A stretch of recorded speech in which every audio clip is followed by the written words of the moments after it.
রাজনৈতিক দলগুলোর একটি অংশ অপরাধ কাণ্ডে জড়িয়ে যাওয়ায় নতুন বন্দোবস্তের স্বপ্ন অধরাই থেকে যাচ্ছে বলে মনে করেন নাগরিক সমাজের প্রতিনিধিরা। রাজধানীতে আয়োজিত একটি সেমিনারে এ আক্ষেপ জানান তারা।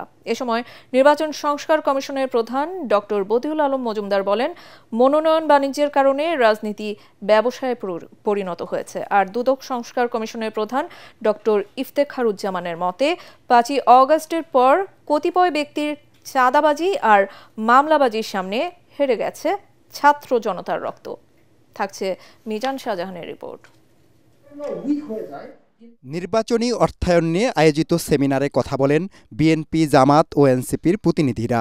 বেশিরভাগ নেতাকর্মী নিজের পয়সা থেকে, নিজের পকেট থেকে ব্যয় করে দলও করছে, জেলেও গেছে।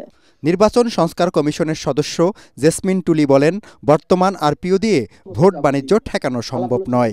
এই যে এখন যে সমস্ত পোস্টার প্রচারণা আমরা দেখছি রাজনৈতিক দলগুলোর ব্যক্তি, এই খরচটা কোথায় আসবে, এই উৎসটা কোথায়, সেগুলো যদি আমরা লিগ্যাল করে দেওয়ার জন্য আইনের মধ্যে ঢুকাই দিই, হ্যাঁ, এটা লিগ্যালি তারা এই সোর্স থেকে নিতে পারবে। টিআইবি নির্বাহী পরিচালক ডক্টর ইফতেখারুজ্জামান বলেন, ৫ আগস্ট বিকেল থেকে বড় বড় রাজনৈতিক দলের কেউ কেউ যা করছেন তা রীতিমতো পুরনো ধারার ধারাবাহিকতা।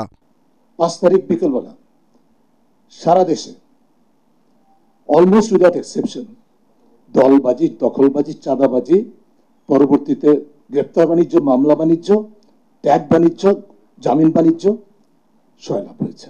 এর মধ্যে কারা জড়িত ছিল? আমাদের main stream political forces who were victors of the movement at the cost of 1200 lives.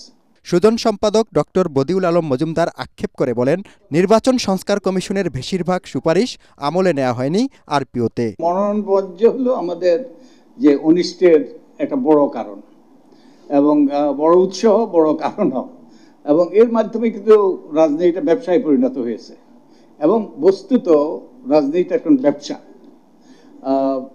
এবং আমার কাছে প্রশ্ন, আসলে আমাদের দেশে রাজনৈতিক দল আছে কিনা, রিয়েলি রাজনৈতিক দল আছে কিনা? আমাদের কতগুলো দল আছে যেগুলো একটা ব্যবসায়িক সিন্ডিকেট। বক্তারা বলেন, রাজনীতির জাদুর কাঠির জোরে জনপ্রতিনিধিদের সম্পত্তি বাড়ে লাফিয়ে লাফিয়ে। এই অপসংস্কৃতি চালু রেখে নতুন বন্দোবস্তের আশা নিরাশায় রূপ নিতে যাচ্ছে। মিজান শাহজাহান, এটিএন বাংলা, ঢাকা।